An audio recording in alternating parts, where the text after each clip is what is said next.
Hello guys, पिछले video में मैंने आपको ये बताया था कि प्रोपोर्शनल मेथड के द्वारा मांग की लोच का मापन किस प्रकार किया जाता है। आज आप लोग के साथ में हम ये डिस्कस करने जा रहे हैं कि मांग की लोच मापने का एक तीसरा तरीका है, उसका नाम है पॉइंट मेथड। पॉइंट मेथड, जैसा कि नाम से ही पता लग रहा है कि इस मेथड का प्रयोग उस समय किया जाता है, उस स्थिति में किया जाता है जबकि मांग रेखा के किसी एक बिंदु पर मांग की लोच पता करनी होती है।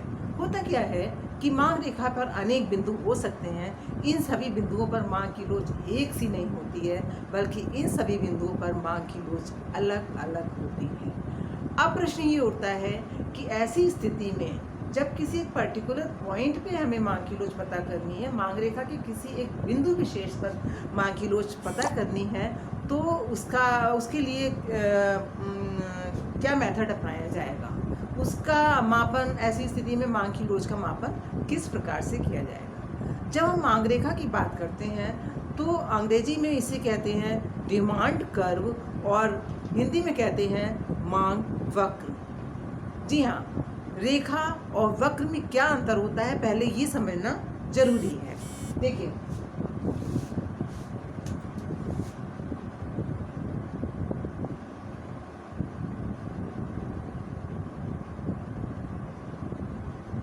ये मांग रेखा है, ये जो है ये मांग रेखा है।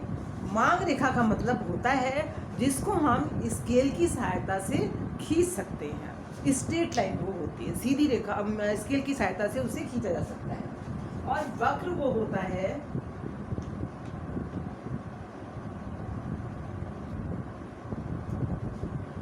जिसे हम स्केल की सहायता से नहीं बना सकते हैं, बल्कि जिसको फ्री हैंड बनाया जाता है। रेखा स्केल से खींची जाती है, वक्र फ्री हैंड बनाया जाता है। दोनों में ये डिफरेंस है बेसिक, और कोई खास अंतर नहीं होता है।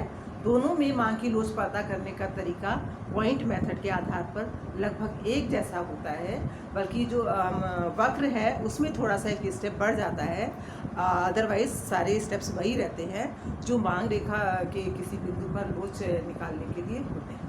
अगर हमें मांग रेखा के किसी बिंदु विशेष पर मांग की लोच पता करनी है तो ऐसी स्थिति में एक फार्मूला प्रयोग किया जाता है।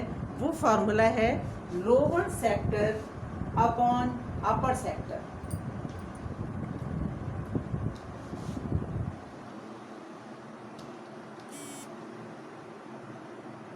लोअर सेक्टर अपॉन अपर सेक्टर, ये फार्मूला है लोअर सेक्टर अपॉन अपर सेक्टर। इस फार्मूले का प्रयोग किया जाता है। अब हमें ये देखना है कि इस फार्मूले का प्रयोग हम मांग रेखा के किसी बिंदु विशेष पर लोच निकालने के लिए किस प्रकार करते हैं, यानी कि पॉइंट मेथड के आधार पर मांग की लोच हम किस प्रकार पता कर सकते हैं। देखिए, ये मांग रेखा है,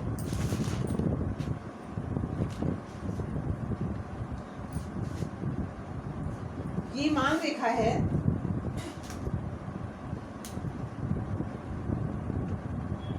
मांग रेखा है, this is line, this is Rekha, not curve, not वक्र। तो ऐसी स्थिति, अगर रेखा है, मांग रेखा है, तो उस स्थिति में लोच बिंदु विधि के द्वारा कैसे पता करेंगे, ये इसका मेथड आपको हम बताने जा रहे हैं। ऐसी स्थिति में जो फॉर्मूला प्रयोग किया जाएगा वो ई पी बराबर लोअर सेक्टर अपॉन अपर सेक्टर। ई पी का मतलब है प्राइस इलास्टिसिटी ऑफ डिमांड, और लोअर सेक्टर का मतलब है मांग रेखा के नीचे का भाग, मतलब जिस बिंदु पर लोच पता करनी है उस बिंदु से नीचे का भाग, और अपर सेक्टर जिस बिंदु पर लोच पता करनी है उसके ऊपर का भाग, वो अपर सेक्टर होता है। इसके आधार पर हम लोच निकाल लेते हैं। अब ये जो हमने रेखा खींची है लोच पता करने के लिए, ये मांग रेखा, हम मान लेते हैं कि ये जो मांग रेखा है उसकी लंबाई कितनी है, 4 इंच है। वो मांग रेखा 4 इंच लंबी है, 4 इंचेस उसकी लेंथ है। और कितने टुकड़े हैं, 1, एक मिड पॉइंट है, मिड पॉइंट से ऊपर, मिड पॉइंट से नीचे, 1 2 3 4 4 टुकड़े हैं इस रेखा के, और मांग रेखा की लंबाई कितनी है 4 इंच की, यानी कि प्रत्येक टुकड़ा कितना लंबा है 1 इंच उसकी लंबाई है। अब इसी के आधार पे हम पॉइंट मेथड का प्रयोग करते हुए लोच निकालेंगे। ध्यान से देखिए। सपोज हमें Q बिंदु पर लोच पता करनी है, तो इस बिंदु पर लोच पता करने के लिए हम फॉर्मूला लिखेंगे लोअर सेक्टर अपॉन अपर सेक्टर। अब ये देखिए कि इस बिंदु पर लोअर सेक्टर कितना है, ये है मिड पॉइंट है। Q बिंदु पर लोच पता करनी है तो Q बिंदु पर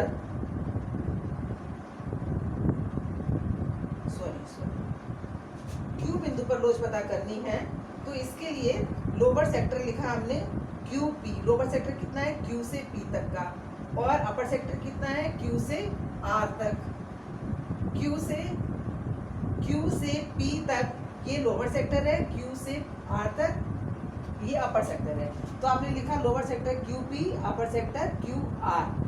QP कितने इंच लंबा है 2 इंच, 1 इंच 2 इंच, और QR कितने इंच है 1 इंच 2 इंच, 2 इंच दोनों सेक्टर हैं। तो जब कैंसिल करेंगे तो आएगा 1, यानी कि Q बिंदु पर मांग की लोच कितनी है इकाई के बराबर। इस बिंदु पर लोच निकली इकाई के बराबर।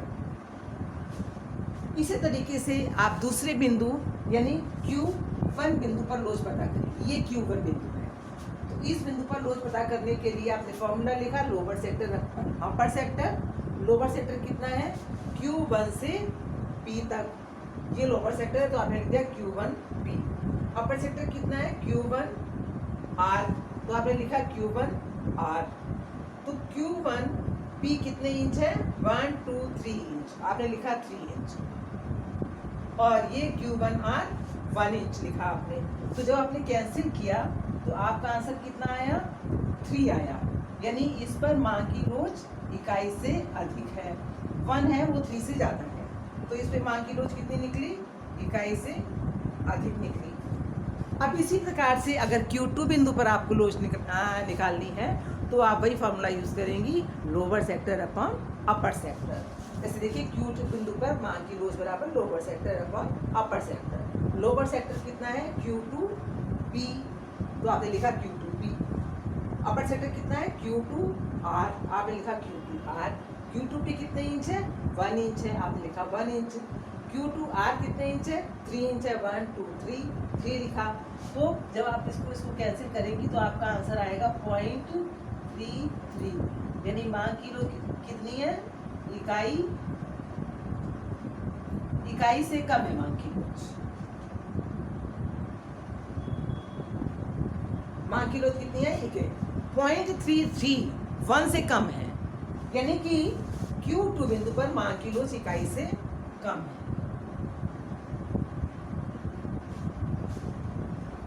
तो इस प्रकार से आपने देखा कि जब मांग रेखा के किसी एक पर्टिकुलर पॉइंट पे लोच पता करनी होती है तो पॉइंट मेथड का प्रयोग किया जाता है। मांग रेखा के अलग अलग बिंदुओं पर मांग की लोच अलग अलग होती है, और पॉइंट मेथड के द्वारा मांग की लोच पता करने के लिए लोअर सेक्टर अपॉन अपर सेक्टर फॉर्मूले का प्रयोग किया जाता है। और जब इसका प्रयोग करके हमने 3 बिंदुओं पर लोच पता की, एक मध्य बिंदु पर लोच पता की है, और दूसरा मध्य बिंदु से ऊपर का बिंदु Q1 उस पर लोच पता की है, और तीसरा मध्य बिंदु से नीचे का बिंदु जिसपे हमने लोच पता की है। तो ये जो आपने लोच पता की है, हमने लोच पता की है, उससे ये पता लग रहा है, निष्कर्ष ये निकल रहा है कि अगर लोअर सेक्टर हमको पता हो, लोअर सेक्टर के बराबर ही लोच होती है। अगर लोअर सेक्टर अपर सेक्टर दोनों बराबर हैं तो मांग की जो कीमत लोच है वो इकाई के बराबर होगी, यानी कि सम लोचदार मांग होगी, जैसा कि ई पॉइंट पे दिखाया गया है। ये ई पॉइंट पे देखिए लोअर सेक्टर यहाँ से यहाँ तक है 2 इंच है, अपर सेक्टर यहाँ से यहाँ तक है 2 इंच है, यानी कि लोअर और अपर दोनों सेक्टर बराबर है 2 इंच 2 इंच, इसलिए इस बिंदु पर मांग की लोच इकाई के बराबर हुई है। मांग के बराबर इकाई की लोच का मतलब क्या होता है सम लोचदार मांग। सम लोचदार का मतलब मांग का मतलब क्या होता है कि जितना परिवर्तन कीमत में हुआ है ठीक उतना ही परिवर्तन मांग में हुआ है, दोनों में बराबर परिवर्तन हुआ है। जितनी कमी कीमत में हुई है ठीक उतनी ही वृद्धि मांग में हुई है। ये देखिए, लोअर सेक्टर के आधार पे लोच निकाल सकती हैं। लोअर सेक्टर अपर सेक्टर के बराबर है तो लोच इकाई के बराबर होगी। लोअर सेक्टर अधिक है अपर सेक्टर से तो मांग की लोच इकाई से अधिक होगी। लोअर सेक्टर कम है अपर सेक्टर से तो मांग की लोच इकाई से कम होगी। और इस तरह से जब हम नीचे ऊपर की ओर जाएंगी तो लोअर सेक्टर पूरा हो जाएगा यहाँ से यहाँ तक, R से P तक लोअर सेक्टर है। यानी कि जब लोअर सेक्टर पूरा का पूरा लोअर सेक्टर है, अपर सेक्टर 0 है, पूरा लोअर सेक्टर है, अपर सेक्टर 0 है,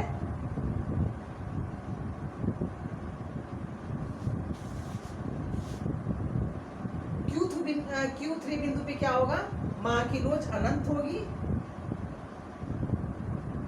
और Q4 बिंदु पर मां की लोच 0 होगी, क्योंकि यहाँ पे लोअर सेक्टर नहीं है।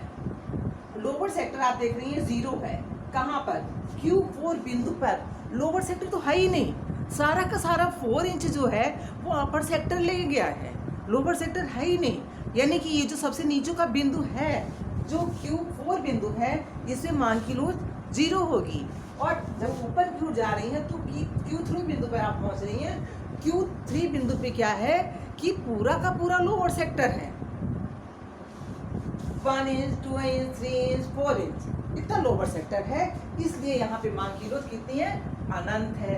ये जो साइन बना है ये इनफाइनाइट का साइन होता है, अनंत का साइन होता है। ये ग्रेटर देन का साइन है, ये लेस देन का साइन है।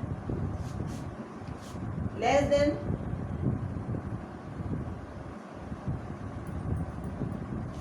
देन का साइन ये है और मोर देन का साइन ये होता है। ये साइन इनफाइनाइट का होता है, इनफाइनाइट मतलब कि अनंत। तो इस प्रकार से आपने देखा कि यदि मांग रेखा एक स्ट्रेट रेखा है तो पॉइंट मेथड का प्रयोग करते हुए मांग की लोच कैसे पता की जा सकती है। अब कल की वीडियो में आपको हम अगली वीडियो में आपको हम ये बताएंगे कि यदि मांग रेखा एक स्ट्रेट लाइन ना होकर एक वक्र आकृति की होती है तो ऐसी स्थिति में बिंदु विधि का प्रयोग करते हुए मांग की लोच कैसे पता की जा सकती है। आज आपने पढ़ा पॉइंट मेथड का एक पार्ट, जिसमें हमने बताया था कि मांग रेखा अगर स्ट्रेट लाइन है, स्केल की सहायता से खींची गई है, तो हम लोअर सेक्टर के आधार पर लोच निकाल सकते हैं। लोअर सेक्टर अपॉन अपर सेक्टर के फॉर्मूले का प्रयोग करते हुए हम लोच पता कर सकते हैं। इससे निष्कर्ष ये निकला कि जो बिंदु मध्य में होता है, जो बीच में होता है, जैसे कि Q बिंदु, वहाँ पर मांग की लोच कितनी होती है, इकाई के बराबर होती है, क्योंकि इस बिंदु पर लोअर सेक्टर अपर सेक्टर दोनों बराबर है। और जो बिंदु मध्य बिंदु से ऊपर का बिंदु होता है उस पर मांग की लोच इकाई से अधिक होती है, क्योंकि उस पर लोअर सेक्टर ज़्यादा होता है। और जो बिंदु मध्य बिंदु के नीचे का बिंदु होता है उस पर मांग की लोच जो है वो इकाई से कम होती है, क्योंकि इस बिंदु पर लोअर सेक्टर कम होता है, इसलिए यहाँ पे लोच कम होती है। और अगर लोअर सेक्टर है ही नहीं तो लोच भी नहीं होगी, 0 होगी। अगर सारा का सारा लोअर सेक्टर है तो लोच अनंत होगी, जैसा कि उच्चतर बिंदु इसको दिखाया गया, इसको दिखाया गया। बस आज की वीडियो में इतना ही। Thank you.